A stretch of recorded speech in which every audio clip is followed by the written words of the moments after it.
Hi everybody. We were having a discussion on our Discord about risk and about the best ways to think about risk and the difference between a trader that's going to stay around for years and years and one that'll stay around for a couple of months mainly comes down to how they think about risk. I did a video about 4 years ago that I thought explained risk very, very well. It talked about looking at risk similar to how you cross a road, and it also had an interview with a economist who specialized in game theory. And so rather than redoing that video, I've cleaned up the audio on it in a program, repackaged it, and you can watch it now. And if you would like to discuss any sort of other trade matters or theories, or you are an SQX user and want to talk to us about that, feel free to join our Discord. The link's on our website at www.tiptoehippo.com. But until we see you on our Discord, please enjoy this insight into how best to think about risk. So to keep to your system, you need to risk an amount that's comfortable. And the smaller the amount, the more comfortable it will be. So the other thing as well to remember is no matter how well your system, you've back tested it, when it comes to live trading and there's real money on the line, things become different in your head.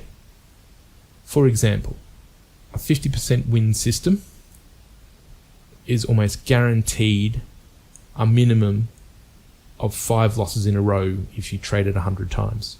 So you are for sure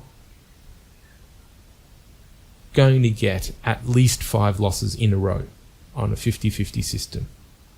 And by 50-50 system, I don't even mean 50% win, 50% loss necessarily, but let's say you taking into account your risk to return ratio.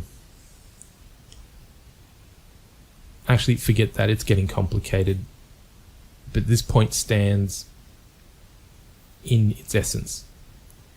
So if you're going to get 5 losses in a row and you're risking 5% per trade, then over the course of 100 trades, you're almost guaranteed a maximum of 25% drawdown. It could be more. You could be unlucky and you could get a run of 8. Or you might be lucky and get a run of 3, but chances are 100% that you're likely to get 5 in a row. So we want to keep it under 20, and we know that you're almost guaranteed to get a 5 times losses in a row over 100.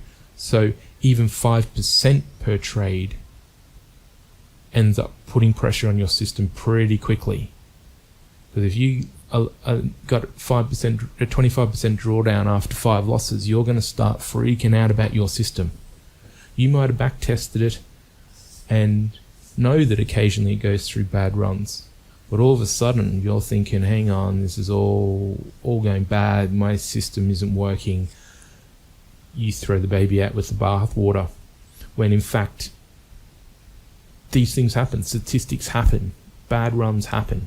So you have to be prepared for the bad runs, which brings me to my next point. You need to worry about the downside and let the upside take care of itself. So what does that even mean? The whole point of trading, people say, is to make money. And it's heaps more fun to think about winning than losing, because winning's what we're here for. But is it really?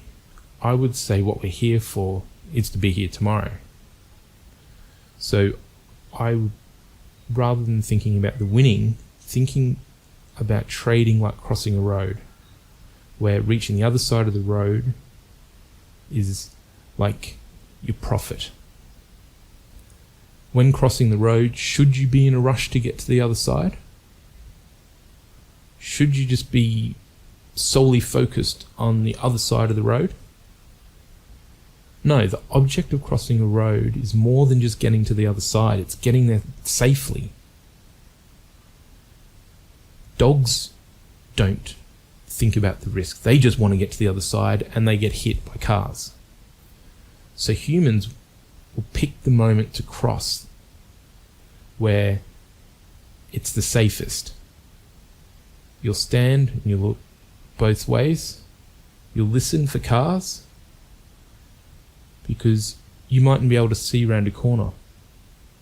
So you know that you need to pay special attention to the right-hand side coming around the corner. So you listen for the car. How fast are these cars going on the road? Do you see a car coming really quickly down the road? How many lanes of traffic are there? What are you wearing on your feet? Do you have thongs on and that you're going to trip over, so you need to be more careful and allow yourself more room? There's all these factors that you're taking into account when you're crossing the road. You're not thinking, oh, I'm just worried about getting to the other side. No, you're worrying about all the dangers that will stop you achieving getting to the other side. Because if you're dead, you're a long time dead and you're never going to get to the other side. So this is how you should judge the positions that you're about to take. Not where is my profit, but where will my downside be? Where are the dangers going to come from that are going to kill me, that are going to make me lose money? Because if you can take positions where those risks of losing money are at their minimum, then it's all upside. Now, this isn't just sort of a funny analogy with crossing the road. Game theory has actually worked on this problem. Now, they've worked with zero-sum games. Now, Forex is a zero-sum game, and what a zero-sum game means is that when you win, someone else loses, or when someone else loses, you win. Now, in Forex as well, we are playing a sophisticated or a better opponent. The market knows more than us as a collective, and the big banks know more than us as a collective. They can move the market, they have access to in-the-minute news, they collude with each other to push the market. So we are behind the 8 ball. We're playing a better opponent than ourselves. However, this does not mean that we cannot win. It just means that we need to play a smart game. Now, this bloke called Kevin Zellmer explains this quite well in this video that I will play now. Time or whatever. What game theorists have figured out is that in zero-sum games, the best strategy to pursue when you're against a sophisticated opponent is to adopt the strategy which minimizes your maximum loss. This is sometimes called the mini-max strategy. So the idea is you think, what's the worst case scenario for me? What could my opponent do that would make me worse off? And then you figure out what's the best strategy against that. So you're minimizing your maximum loss. Game theorists prove that if you use this way of thinking, minimizing your maximum loss, you ensure that no matter how sophisticated your opponent is, you've guarded against the worst case scenario. And not only that, but in zero-sum games, you've done the best you can possibly do. So he has just reiterated the points that we were just making. That the most important thing to do when playing a difficult game against a sophisticated opponent is to minimize your losses, minimize your risk. Make decisions that mean that the downside is the smallest it can be. That way, the upside will take care of itself. So you have your system, you know that you want to say, like in my live stream video, we were looking for big long runs in trends. We looked to enter those trades where we could minimize our risk. So we'd like to enter a trade at a support level where we can put our stop loss just below it, where the momentum we think has exhausted in the market and it's ready to shift the other way. That the trend is in the direction that we're going in. So all these things are minimizing our downside.